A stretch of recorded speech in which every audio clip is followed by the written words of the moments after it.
कि आप लोगों को ये विदित है कि वर्तमान में यूपी की आजमगढ़ लोकसभा की सीट पर बाई इलेक्शन हो रहा है।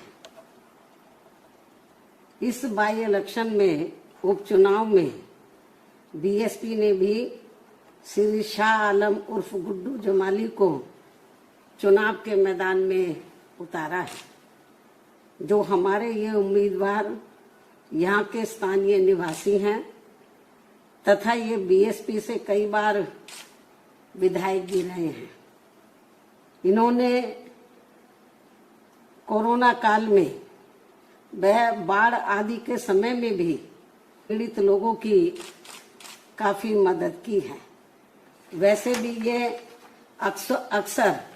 जरूरतमंद लोगों की वहाँ काफी मदद करते रहते हैं और मदद भी केवल इन्होंने यहाँ अकेले अपने खुद के समाज के लोगों की ही नहीं की है, बल्कि दलगत राजनीति से ऊपर उठकर वह मानवता एवं इंसानियत के नाते यहाँ सभी वर्गों व धर्मों के मानने वाले लोगों की अपने सामर्थ्य के हिसाब से हर स्तर पर पूरी मदद की है। जबकि दूसरी पार्टियों के उम्मीदवार ऐसे समय में हमें कहीं भी यहाँ नजर नहीं आते हैं। इसके साथ ही बीएसपी का अकेला एक ऐसा हमारा ये उम्मीदवार है जो अधिकांश आपके बीच में ही रहता है, यानी कि आजमगढ़ जनता के बीच में ही रहता है। और ना ही व्यक्तित्व भी बहुत अच्छा है और ना ही किसी के लिए दूसरी पार्टियों की तरह ना ही किसी के लिए अभद्र भाषा का भी इस्तेमाल करता है। ऐसे व्यक्तित्व को हमने यहाँ की आम जनता की चाहत व उनके हितों को भी ध्यान में रखकर अपना प्रत्याशी बनाया है। वैसे यूपी विधानसभा आम चुनाव के बाद ये पहला मौका है जब बीएसपी यहाँ ये उपचुनाव लड़ रही है। आजमगढ़ लोकसभा की सीट पर यहाँ ये उपचुनाव लड़ रही है। हालांकि ये उपचुनाव है, किंतु लोगों के लिए यह इस मायने में खास व अति महत्वपूर्ण है कि वे एक तीर से दो निशान करके पहले भाजपा को हराकर उनकी अग्निपथ आदि जैसी जन विरोधी नीतियों व बुलडोजर आदि वाली अहंकारी कार्यशैली का सबक सिखा सकते हैं। मैं इस बात को फिर रिपीट करती हूँ, हालांकि ये उपचुनाव है, किंतु लोगों के लिए यह इस मायने में खास व महत्वपूर्ण है कि वह एक तीर से दो शिकार करके पहले भाजपा को हराकर उसकी अग्निपथ आदि जैसी जन विरोधी नीतियों व बुलडोजर वाली अहंकारी कार्यशैली का सबक सिखा सकते हैं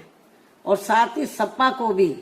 बीजेपी से उसकी अंदरूनी मिली भगत आदि की भी सजा दे सकते हैं,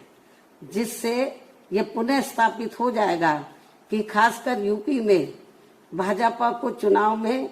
पराजित करने के लिए सपा नहीं बल्कि बीएसपी ही सर्वाधिक शक्तिशाली माध्यम है। हालांकि ये भी जग जाहिर है कि भाजपा व सपा एक ही थैली के चट्टे बट्टे हैं तथा ये दोनों हमेशा एक दूसरे के पूरक ही रहे हैं। साथ ही इन दोनों पार्टियों की नीति व कार्यशैली एक दूसरे को अंदर राजनीतिक तौर पर मदद व मजबूत बनाने की ही रही है, जिसके एक नहीं बल्कि अनेकों उदाहरण लोगों के सामने मौजूद हैं, जिसका खामियाजा औरों से कहीं अधिक यहाँ अकलियतों व समाज के अन्य उपेक्षित वर्गों के लोगों को ही उठाना पड़ता है। इतना ही नहीं बल्कि पिछले विधानसभा चुनाव में भी इन दोनों पार्टियों के भारी षड्यंत्र एवं आपसी मिली भगत के तहत ही, यानी कि इससे पहले जो असेंबली का चुनाव हुआ, ये बाई इलेक्शन से पहले, तो इन दोनों पार्टियों के भारी षड्यंत्र एवं आपसी मिली भगत के तहत ही बीएसपी को बीजेपी की बी टीम बताने व चुनाव को घोर हिंदू मुस्लिम सांप्रदायिक रंग देने का ही नतीजा था कि बीजेपी यहां दोबारा से सत्ता में वापस आ गई। इतना ही नहीं, बल्कि पिछले विधानसभा चुनाव में भी इन दोनों पार्टियों के भारी षड्यंत्र एवं आपसी मिली भगत के तहत ही बीएसपी को बीजेपी की बी टीम बताने व चुनाव को घोर हिंदू मुस्लिम सांप्रदायिक रंग देने का ही नतीजा था कि बीजेपी यहां दोबारा से सत्ता में वापस आ गई और अब लोग अपने आप को यहां काफी ठगा हुआ सा महसूस करने लगे हैं। वास्तव में वैसी गलती खासकर विशेष एक समुदाय के लोगों को अब यहाँ आगे नहीं दोहरानी चाहिए। खासकर आजमगढ़ के लोकसभा उपचुनाव में तो ये गलती बिल्कुल भी नहीं करनी चाहिए। इसके साथ ही ये भी बहुत उम्मीद है कि इस चुनाव के परिणाम बीएसपी के पक्ष में आने की संभावना की वजह से भाजपा सरकार की जन विरोधी नीतियों व कार्यशैली आदि पर काफी हद तक अंकुश भी लग सके, जिसका फिर लाभ सब समाज के लोगों को जरूर मिलेगा। इसलिए अब आजमगढ़ के सभी वर्गों व धर्मों के लोगों से मेरी पुरजोर यही अपील है कि वे